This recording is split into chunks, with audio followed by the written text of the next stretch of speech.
ousadia, vou viver o sobrenatural, vou lutar e vencer, vou plantar e colher, a cada dia vou viver rompendo em fé.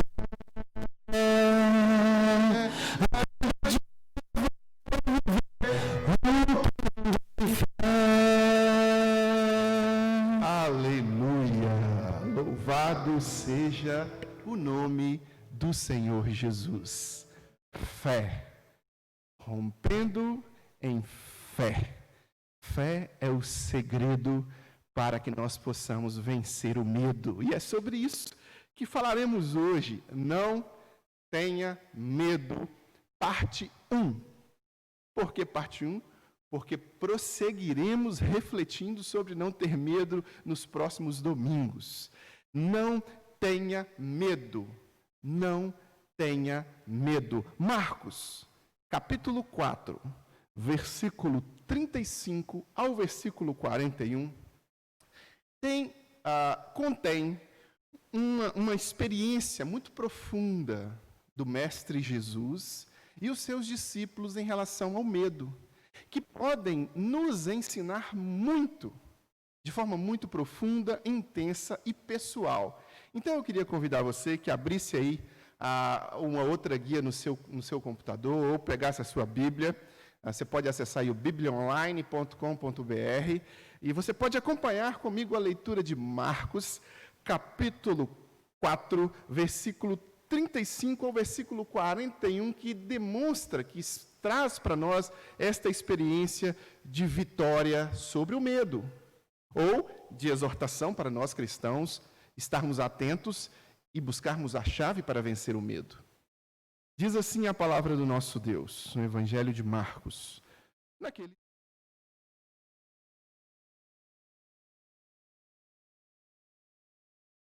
Na margem. E eles, despedindo a multidão, o levaram assim como estava, no barco. E outros barcos o seguiam. Ora, levantou-se grande temporal de vento e as ondas se arremessavam contra o barco, de modo que o mesmo já estava a encher-se de água, e Jesus estava na popa, dormindo sobre o travesseiro. Eles o despertaram e lhe disseram: Mestre, mestre, não te importa que pereçamos? E ele, despertando, repreendeu o vento e disse ao mar: acalma-te, emudece. O vento se aquietou e fez grande bonança. Então lhes disse: por que sois tímidos? Como é que não tendes fé? E eles, possuídos de grande temor, diziam uns aos outros: quem é este que até o vento e o mar lhe obedecem? Aleluias, glórias ao nosso Deus. Meus irmãos, meus queridos, para você que nos acompanha agora em nossas redes sociais, quer seja no Facebook ou no Instagram, e para você que vai acompanhar mais tarde no YouTube, nós estamos diante de uma grande tempestade chamada coronavírus.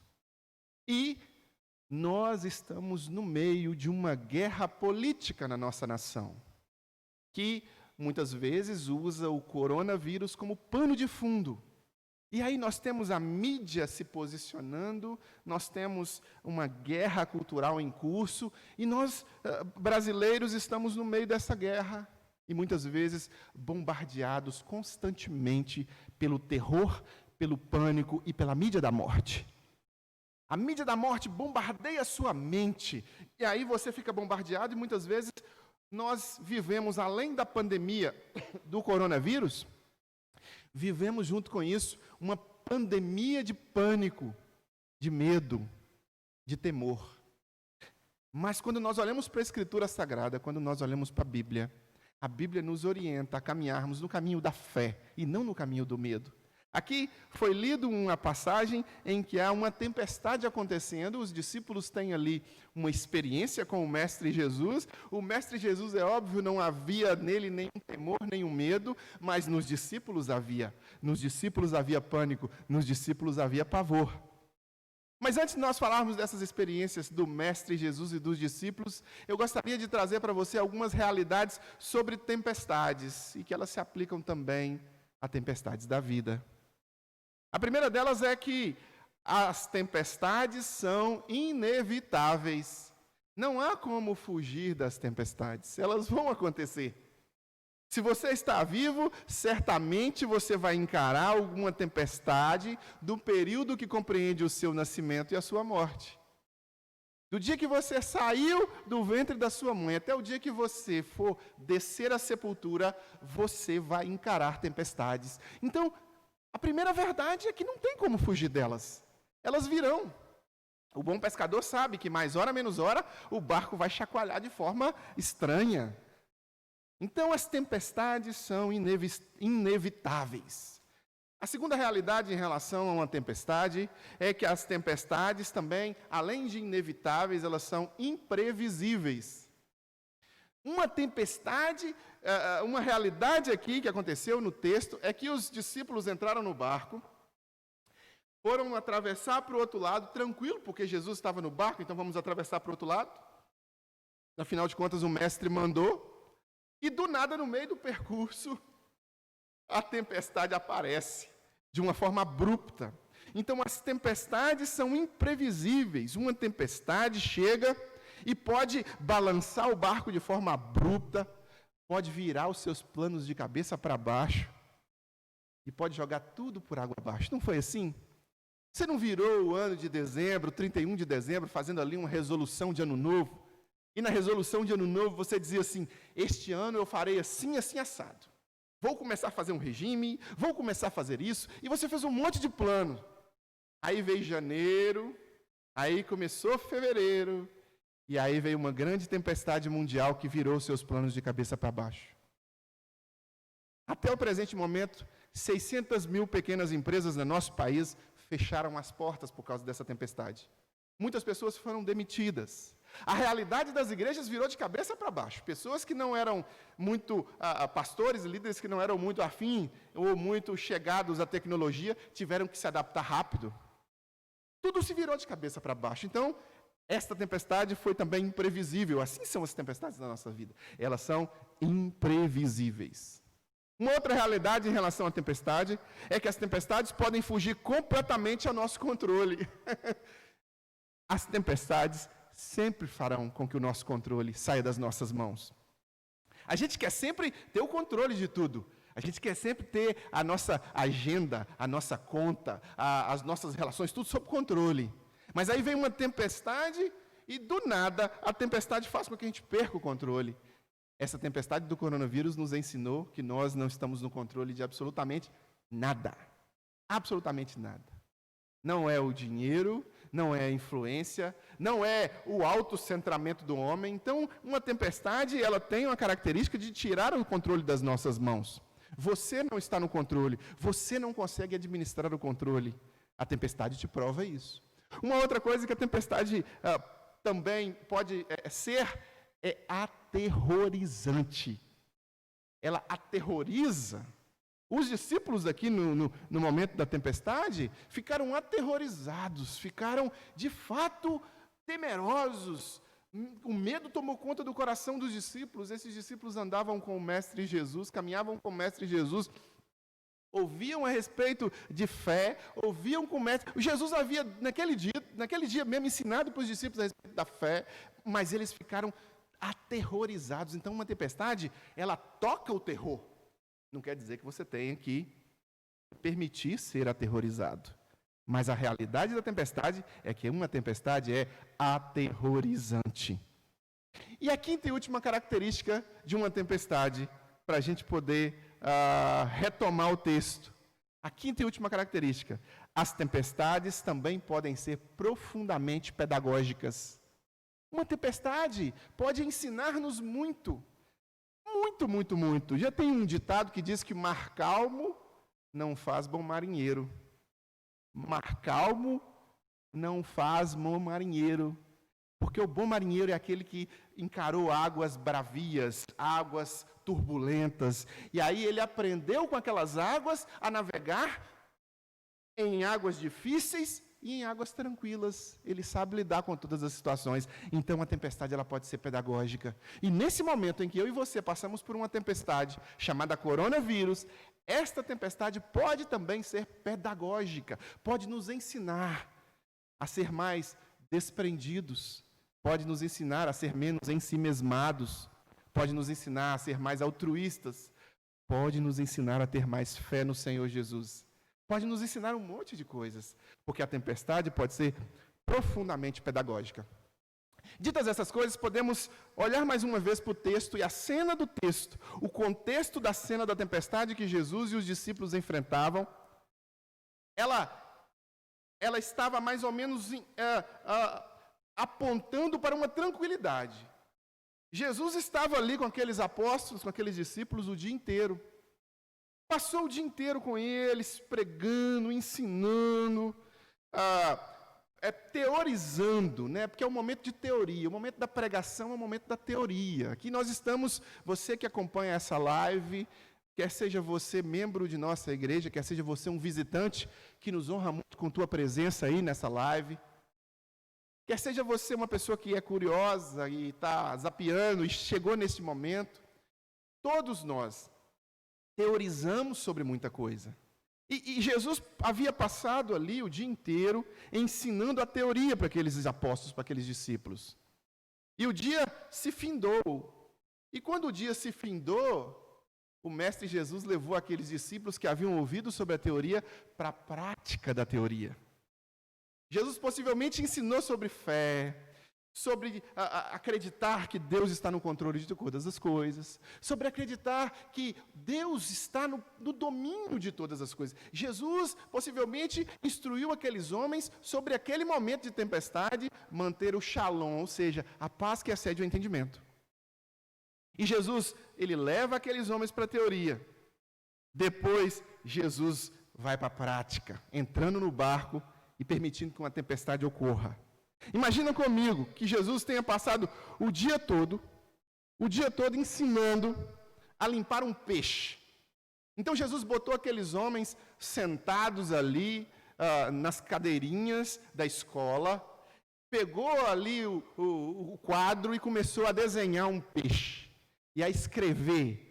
É assim que limpa o peixe, é assim que pesca o peixe, é assim que nós vamos preparar o peixe, abre o peixe, tira as vísceras do peixe. E ele desenhou aquilo na sala de aula durante o dia.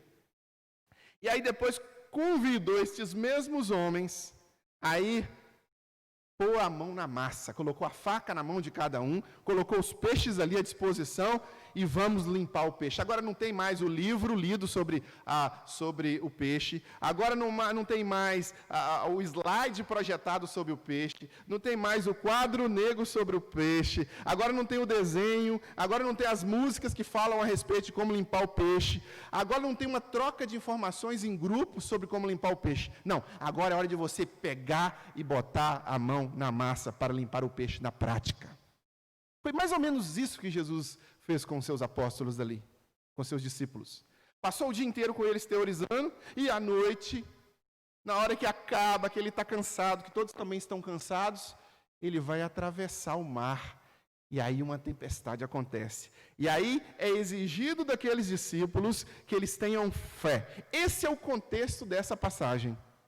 Teoria e prática. Teoria sobre fé e prática da fé. Teoria sobre pavor, temor, medo, angústia, vale da sombra da morte e prática de todas essas coisas. Prática do exercício da fé de que Jesus está no controle de todas as coisas. Jesus nos ensina sobre a fé e a tempestade. Jesus ensinando sobre a fé e depois vem a tempestade que proporciona um teste. Se realmente aqueles discípulos haviam assimilado, haviam introjetado aquele ensinamento do mestre como prática nas suas vidas. Teoria e prática. E não é que o mestre Jesus possibilita isso para mim e para você também? E nós também não estamos na nossa vida constantemente aprendendo sobre fé, sobre encarar as tempestades, sobre depositar a nossa confiança em Jesus. Temos músicas que falamos sobre isso, temos trocas de experiências sobre isso em nossos templos, em nossas igrejas, temos experiências com o texto sagrado sobre isso, mas agora é como se estivéssemos no barco, sendo exigidos de nós que exerçamos a nossa fé. A nossa fé agora precisa estar em ação. Esses discípulos, eles, naquele momento, estavam atravessando normalmente o mar da Galileia. O mar estava sendo atravessado.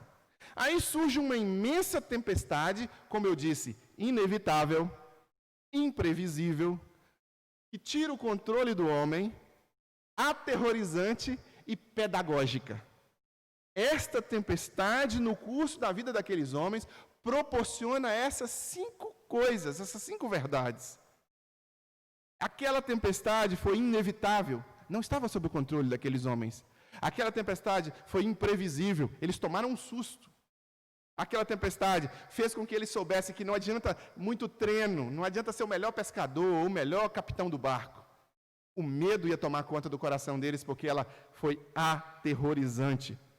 Porque ela foi aterrorizante e ela tirou o controle deles.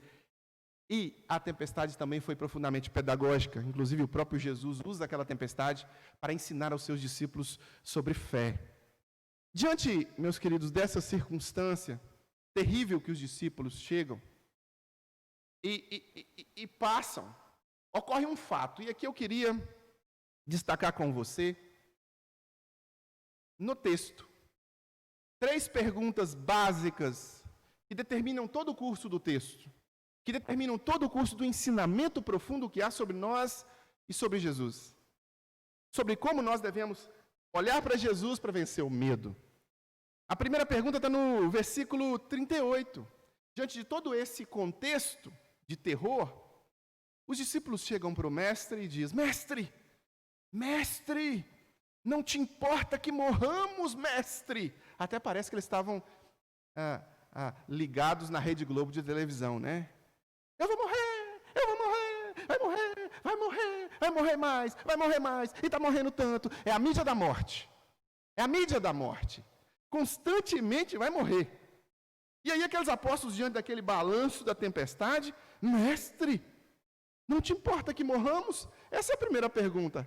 Depois, Jesus se levanta, acalma aquela tempestade, devolve aos discípulos uma pergunta em forma de repreensão, no versículo 40, dizendo assim: Por que sois tímidos?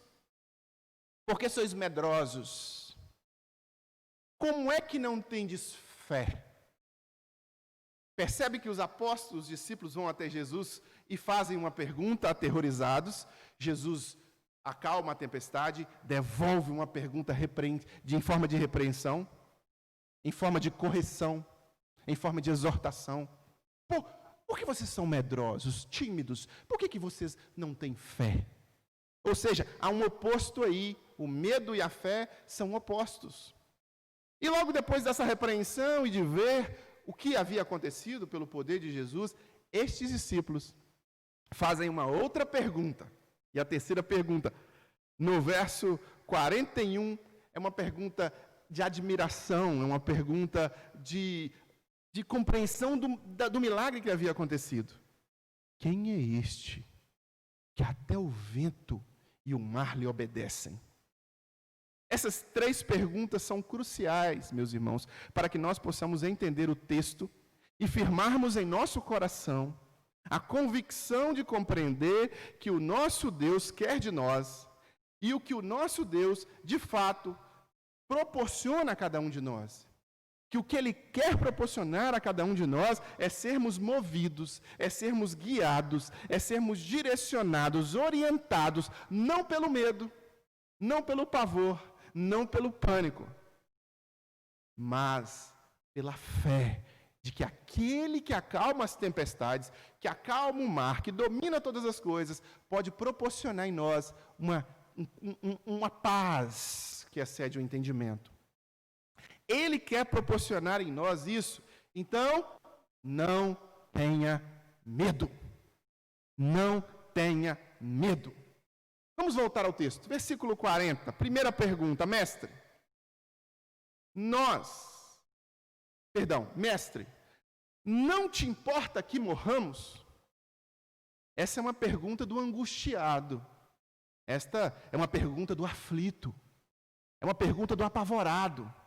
É uma pergunta do aterrorizado. Daquele que perdeu o controle.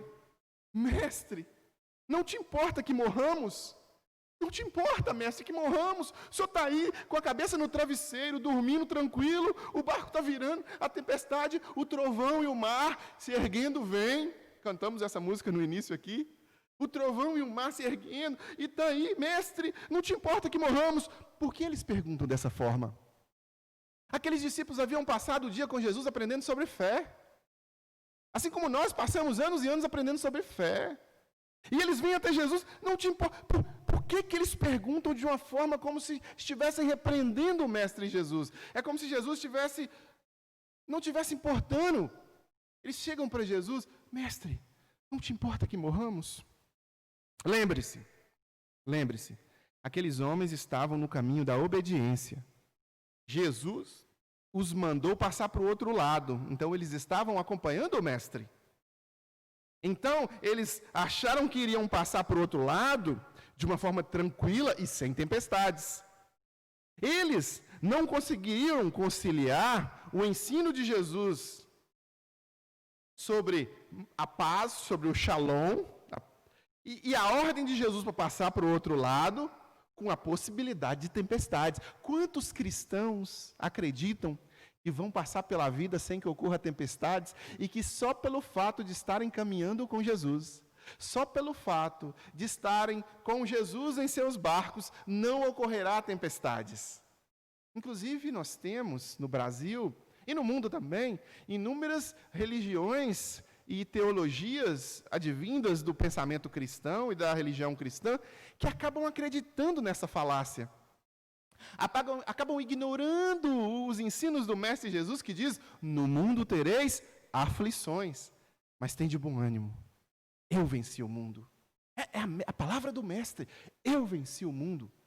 Você vai ter aflição, você vai ter dificuldade. Então, quando os discípulos chegam até Jesus, daquela forma aterrorizada, há uma demonstração clara de preocupação por parte deles, e inclusive dá-nos uma impressão de que eles querem exortar o Mestre. Mestre!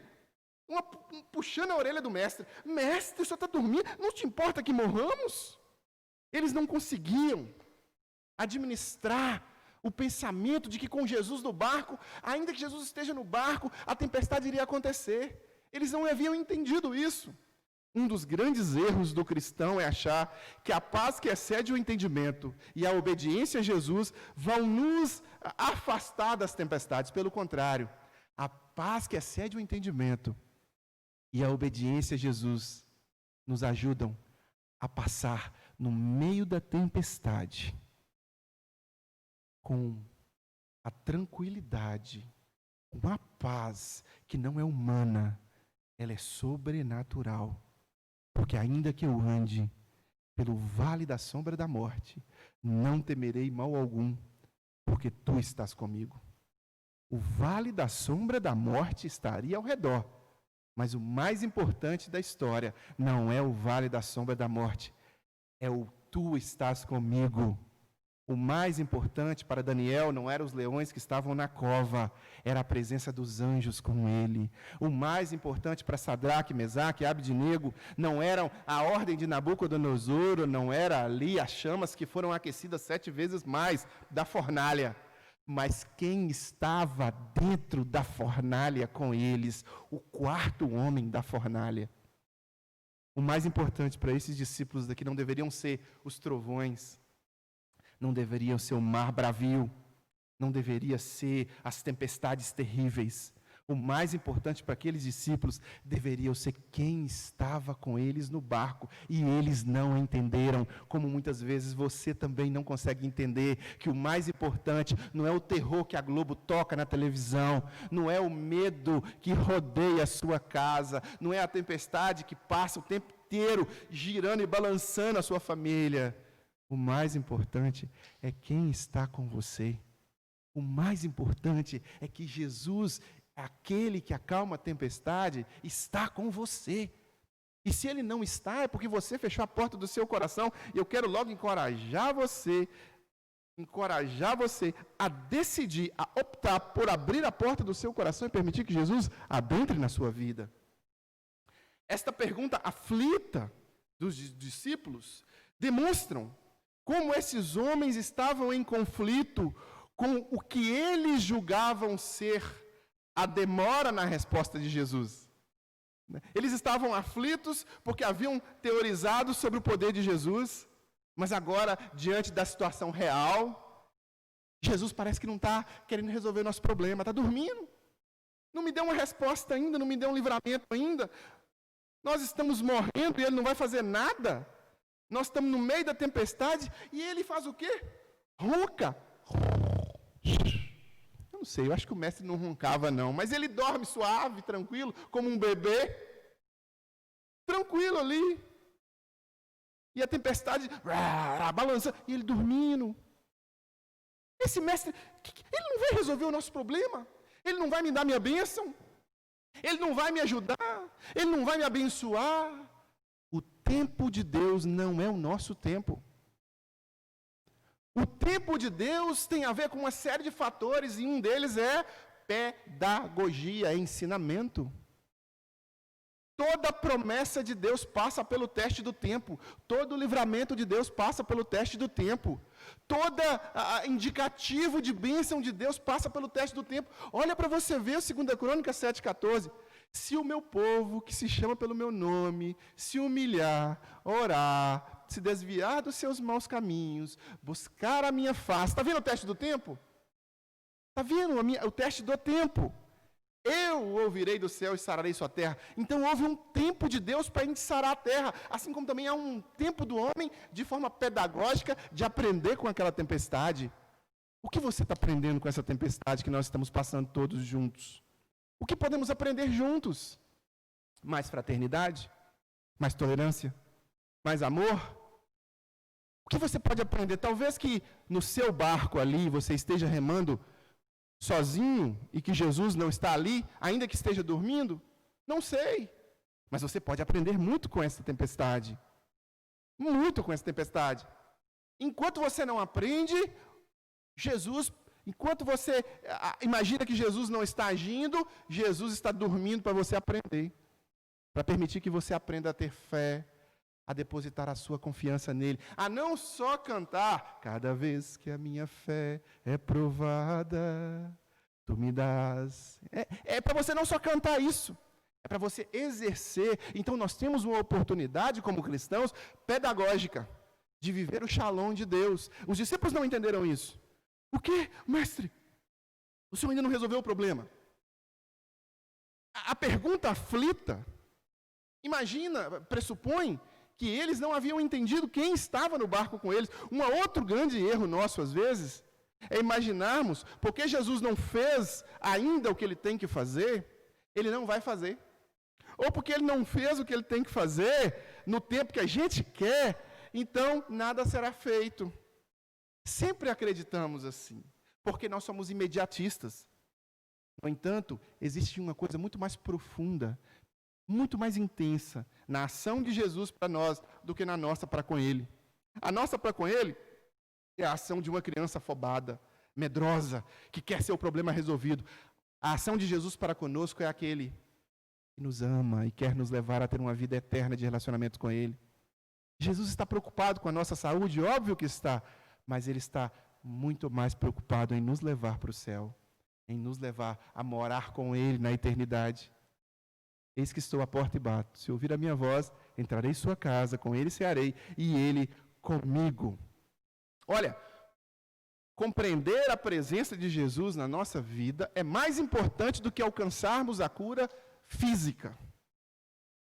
E Jesus quer ensinar para nós, para mim, para você, essa importância do lugar dele nas nossas vidas. Então é um grande erro imaginar que porque ainda não obtivemos o livramento, algo não está acontecendo por parte de Deus. Pelo contrário, Deus está no controle de todas as coisas. O salmista faz uma declaração de fé no salmo que eu mencionei aqui. Ele diz: não temerei mal algum. Não porque ele estava ali fora do vale da sombra da morte, e o vale da sombra da morte não existia, mas porque Deus estaria com ele, porque Jesus estaria com ele. Tu estás comigo, tua vara e o teu cajado me consolam. A ação de Deus na vida do cristão é suficiente, ainda que no meio de tempestades. E esta ação se dará de acordo com a vontade de Deus, que é boa, perfeita e agradável. Nós temos apenas que descansar no Senhor. Deleita-te no Senhor, e Ele concederá os desejos do teu coração. Entrega o teu caminho ao Senhor, confia nele, e Ele tudo fará. Entreguemos as nossas vidas a Ele. Confiemos. Estejamos convictos de quem está no barco conosco. Não é necessário irmos até o Mestre de forma atabalhoada e sem fé, aterrorizados, dizendo: Mestre, não te importa que morramos? Não. Vamos até o Mestre sabendo que aos pés dele nós encontramos descanso. Vinde a mim, todos vós que estáis cansados e sobrecarregados, e eu vos aliviarei. Essa é a palavra de Jesus para o nosso coração. Então, primeiro, entendemos a pergunta dos apóstolos, dos discípulos.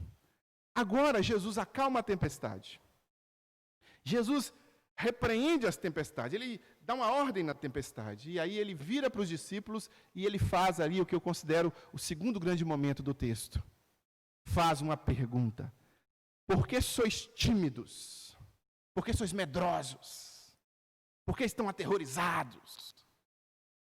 Como é que não tendes fé? Jesus os ensinou sobre fé durante o dia. E durante a noite eles foram testados. Jesus repreendeu aqueles discípulos após acalmar a tempestade.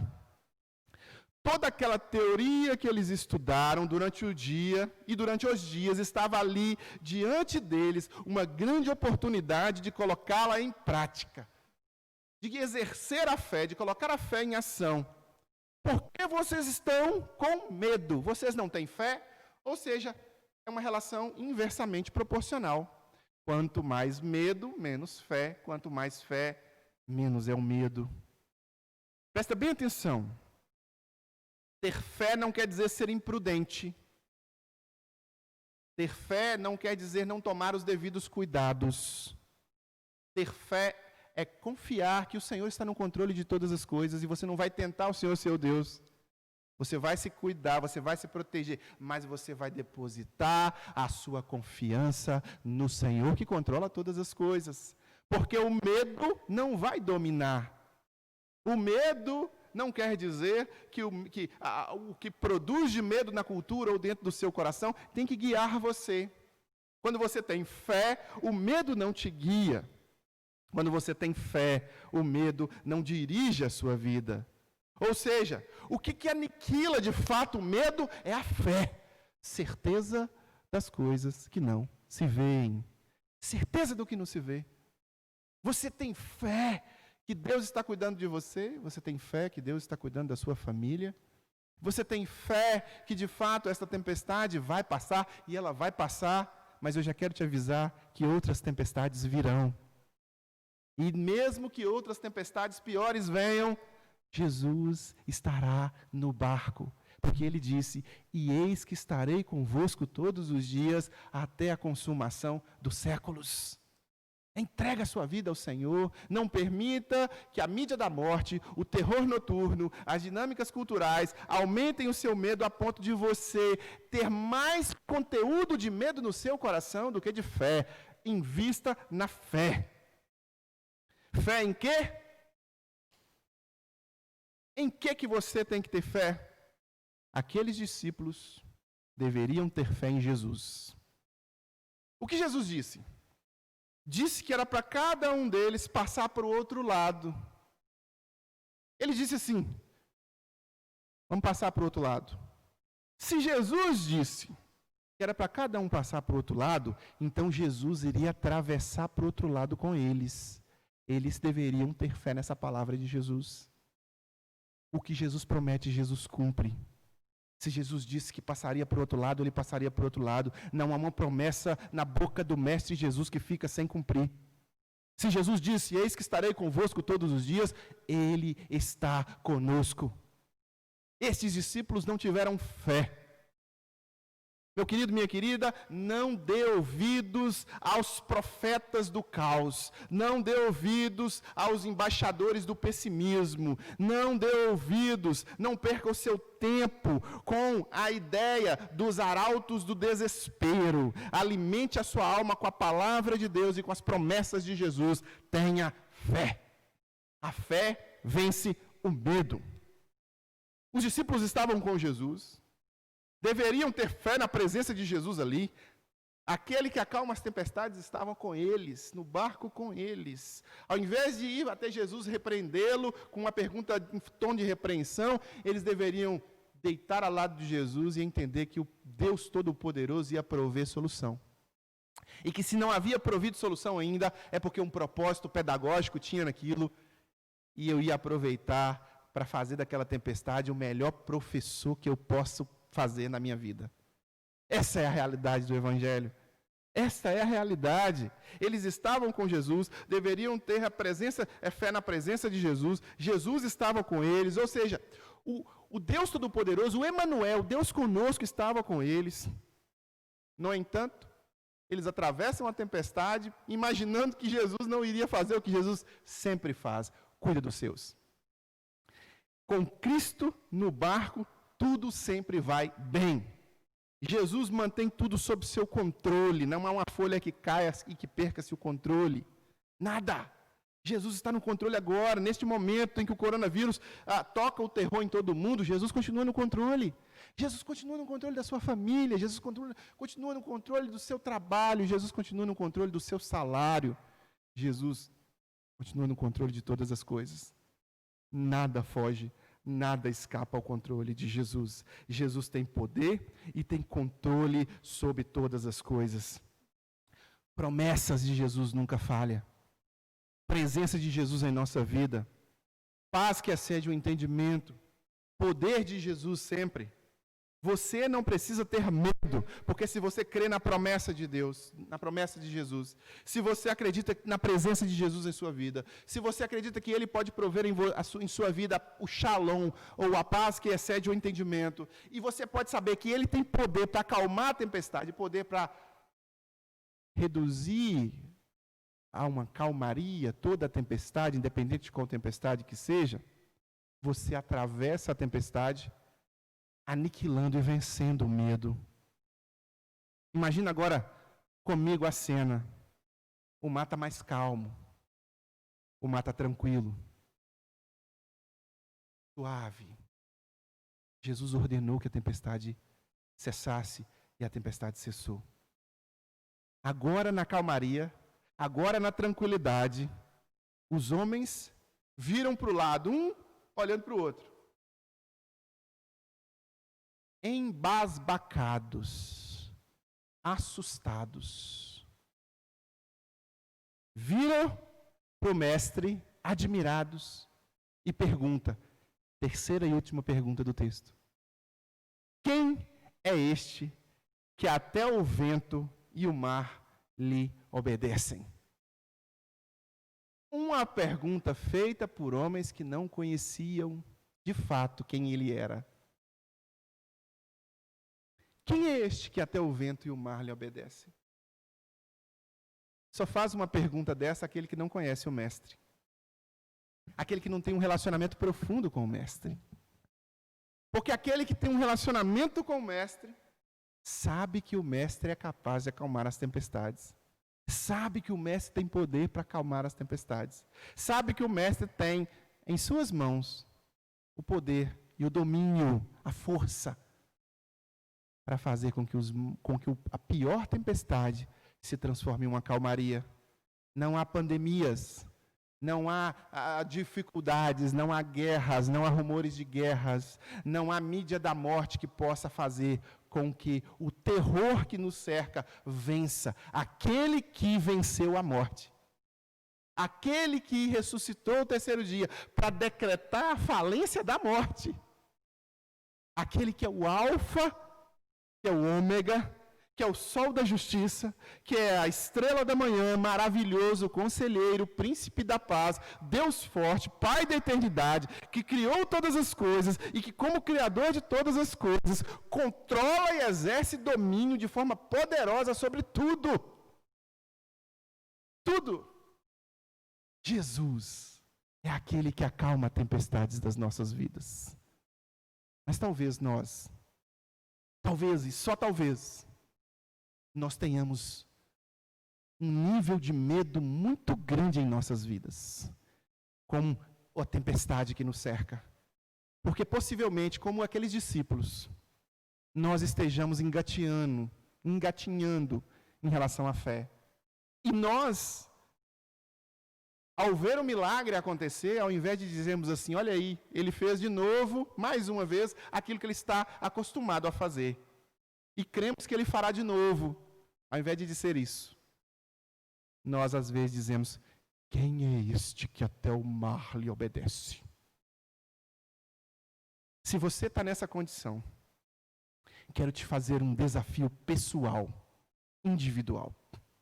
Talvez é preciso dar um passo maior em relação à fé, em relação ao conhecimento de Jesus. Talvez é preciso mergulhar um pouco mais nas palavras de Jesus e no entendimento do que vem a ser Jesus. Jesus não foi um homem comum. Jesus não foi um personagem que vai mudar de fato o calendário para A, C e DC. Não foi isso. Jesus é o Deus Todo-Poderoso que habitou entre nós. Ele habitou entre nós. Ele se fez carne entre nós. Mas Ele é o Deus Todo-Poderoso, a coroa da criação. Jesus é aquele que estralou os dedos e tudo se fez. Jesus controla todas as coisas, Ele vê todas as coisas, Ele direciona todas as coisas, e o plano dele é perfeito. E quando você deposita a sua vida aos pés de Jesus, a perspectiva, a cosmovisão, a fé, até tudo, as sensações são outras. Você não vive mais uma perspectiva sensorial, você não vive mais uma perspectiva puramente emocional, dirigido pelo pânico, dirigido pelo medo, porque Jesus produz em você um negócio que a Bíblia chama de paz que excede o entendimento, shalom. Era isso que os grandes homens e mulheres de Deus sentiam. Foi isso que Estevão sentiu quando estava ali sendo apedrejado, e antes de ser apedrejado, faz uma linda pregação sobre o plano de Deus para a vida das pessoas. É isso que os nossos irmãos que vieram antes de nós sentiram, essa paz que ela excede o entendimento. Os irmãos que vieram antes de nós, que eram lançados ao Coliseu Romano, que eram queimados nas fogueiras, que foram lançados para os leões, esses irmãos tinham uma paz que excedia o entendimento. Porque o mais normal, natural, é que o terror e o pânico e o medo tomem o coração das pessoas a ponto daquele vírus do pânico, do medo, dominar a vida da pessoa e a pessoa viver aterrorizada. Mas quando você tem um compromisso com Jesus, Ele produz um shalom, uma paz que excede o entendimento, uma desconexão com o medo, através da fé, a conexão com o poder de Deus. E agora, nesse momento, que a gente caminha para o final, eu quero fazer um apelo ao seu coração. Quero fazer um apelo à sua compreensão do que nós expusemos aqui diante desse texto tão poderoso e tão rico. Quero fazer um apelo a você, para que você vença o medo. Não tenha medo. Como? Entregando a sua vida 100% a Jesus. Entregando-se a Jesus. Eu vim para que tenham vida e a tenham em abundância. Isso não quer dizer ser irresponsável, isso não quer dizer ser imprudente, isso não quer dizer ser descuidado, mas quer dizer que quando o barco balança, você sabe quem está no barco com você, quem está cuidando de todas as coisas e quem vai prover que a tempestade, no devido tempo, se acalme. Está atribulado? Entregue-se a Jesus. Está aflito? Entregue-se a Jesus. Está atemorizado? Entregue-se a Jesus. Jesus é o caminho para vencer o medo. E eu vou orar por você que nos acompanha agora. E nessa oração, enquanto ocorre essa oração, eu quero convidar você a orar comigo. Aí da sua casa. Pastor, como é que eu posso vencer o medo? Eu entendi, pastor, que eu preciso me entregar a Jesus. Eu preciso me comprometer com Jesus. Mas como é que eu me comprometo com Jesus? O apóstolo Paulo disse assim: se com tua boca confessares a Jesus como Senhor, e em seu coração crer que Deus ressuscitou dentre os mortos, será salvo. Quero te convidar a confessar Jesus, aí na sua casa, aí onde você está agora, orando comigo. Uma oração de confissão, sim, uma oração de confissão em que você entrega e diz: Deus, eu não quero mais me ver da forma como eu estou vivendo, guiado pelo medo, pelo pânico. A partir de hoje quero ser guiado por Jesus. Quero que Jesus guie a minha vida, e ainda que eu ande pelo vale da sombra da morte, eu vou sentir o shalom, a paz que excede o entendimento. Ore ao Senhor comigo. E você que já se entregou a Jesus, que compreende que já tomou uma decisão com Jesus e que Jesus está no barco com você, eu quero fazer um desafio para você. Talvez é preciso conhecer mais este Jesus, que você talvez esteja ignorando as ações dele. Você talvez esteja imaginando que ele não está no controle de todas as coisas, e o poder da Rede Globo talvez tenha sido maior do que o poder da palavra de Deus. Chegou a hora de desligar a televisão. Chegou a hora de se conectar mais na leitura da palavra, da oração, da comunhão com sua igreja, dos momentos de oração em que é proporcionado, em que uns aos outros se edificam e crescem juntos. Está na hora de se dedicar mais, dar um passo a mais. Pode orar comigo também, enquanto eu estiver orando, fazendo este compromisso. Retomo. Primeiro grupo de pessoas estão guiados pelo medo, somente pelo medo, e percebem que Jesus não está no barco. É hora de convidar Jesus para ficar no barco com você. Entregue-se a Jesus. Segundo grupo de pessoas, Jesus já está no barco, mas você, como os discípulos, está tão atemorizado que não consegue perceber que o mestre tem um plano, porque a tempestade está grande. Está na hora de fazer um compromisso também. Oremos ao Senhor. Meu Deus, agora nós oramos ao Senhor. Agora nós intercedemos, clamamos o Teu poder sobre as nossas vidas. Enquanto ouvimos essa exposição da Tua palavra, os Teus ensinamentos preciosos, o Teu Espírito Santo agiu nas vidas de cada um de nós, que conectados estamos online. E essa ação do Teu Espírito Santo, ela convence o nosso coração. Ela nos chama a um compromisso. Ela faz um apelo ao nosso entendimento e à nossa decisão. E agora, neste momento, eu oro ao Senhor, pedindo que o Teu Espírito Santo que convence também possa ser o Espírito Santo que sela um compromisso.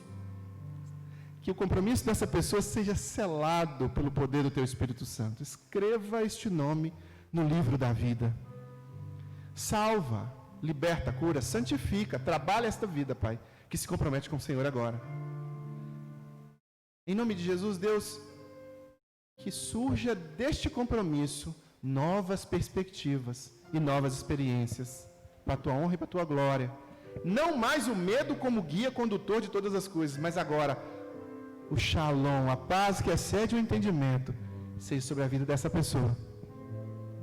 Eu oro também, meu Deus, por aqueles que já fizeram essa decisão de compromisso com o Senhor e que agora, em que é exigido exercer a fé, em que o barco balança para que a teoria aprendida durante o dia seja praticada durante a noite, essas pessoas têm vacilado, têm titubeado e têm agido guiado pelo terror da mídia da morte, Em nome de Jesus, reorienta esse coração, reorienta essa alma, reorienta essa vida. Ajuda essa pessoa a ter um compromisso mais profundo e mais intenso com o Senhor. Ajuda esta pessoa a possibilitar ver que o Senhor está no controle de todas as coisas. Em nome de Jesus, Deus, cuida das nossas famílias, cuida das nossas vidas. É a nossa oração ao Senhor. Amém e amém. Meus queridos, nós vamos encerrar cantando uma música de adoração ao Senhor também. Mas antes de cantar esta música, eu quero te encorajar a participar de forma mais ativa. Se esta palavra te abençoou, ajude-nos a possibilitar que esta palavra chegue também à sua casa. Ajude-nos contribuindo financeiramente. A gente precisa comprar alguns equipamentos aqui. Você percebeu que nós melhoramos um pouco o áudio, porque nós demos um passo, mas precisamos dar outros passos, e para isso, nós precisamos que você contribua financeiramente. Então eu quero te encorajar a fazer as suas transferências de dízimos e ofertas online. Nos comentários deste vídeo você vai encontrar aí a forma como você pode contribuir, como você pode fazer a sua transferência bancária. Para nos abençoar, precisamos comprar alguns equipamentos para que as nossas transmissões melhorem. Precisamos manter toda a estrutura que temos aqui. E para isso nós contamos com a sua ajuda. Que Deus te abençoe, para que o Senhor nos abençoe, para que você nos abençoe, que o Senhor te abençoe, para que você abençoe esta obra, para que essa obra continue abençoando você e outras vidas. Porque, como você sabe, nós não recebemos dinheiro do governo para manter a obra de Deus. Não. Eu sou pastor voluntário nesta igreja há mais de 10 anos. Não sei certo quantos anos, é muitos anos. Porque eu amo contribuir com a causa de Cristo. Então eu quero encorajar você a também fazer a mesma coisa. Contribua com a causa de Cristo. Participe também dos outros momentos que nós tivermos. Quando surgir aí live da Igreja do Coração, participe, compartilhe, envolva-se. Quando nós nos reunimos para a Escola Bíblica Dominical, participe, envolva-se. Nós vamos mudar o programa, estamos usando Skype para fazer, mas estamos tendo alguns problemas, então vamos tentar adquirir o Zoom, para fazer através do Zoom. Vamos pagar o programa para que a gente possa, de alguma forma, ter ali um melhor ensinamento, uma melhor experiência de aprendizado, ensino à distância. Então, participe, se envolva, compartilhe as lives, curta